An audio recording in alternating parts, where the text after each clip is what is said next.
जंग नहरवान, सामने मुखालिफ लश्कर अली का। अली ने माल के अश्तर से कहा मालिक तलवार ले, इन पे हमला कर। अली के नौकर माल के अश्तर ने तलवार लिया, घोड़े की जीन पे मालिक आया।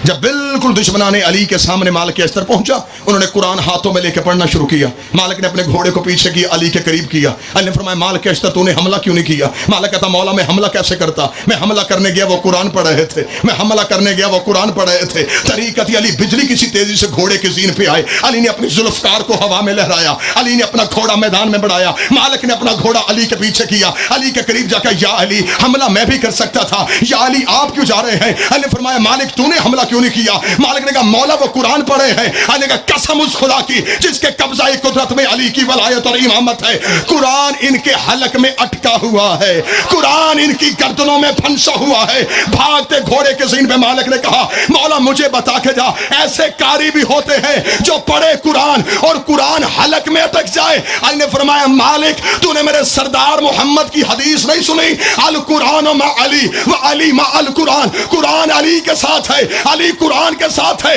क़यामत तक जब भी कोई कारी कुरान पढ़ेगा, कुरान हलक में रुक के देखेगा, अगर दिल में अली हुआ तो उतर जाएगा, वरना गले में फंस जाएगा।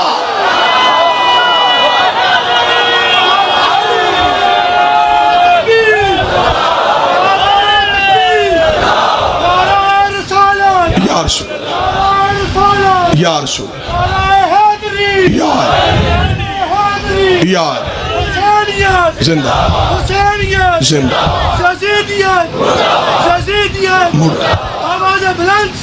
अल्लाहुम्मा सल्ली अला मुहम्मद। जो भी आले मुहम्मद की मोहब्बत के बगैर इबादत करे वो टक्कर है, वो सजदा नहीं।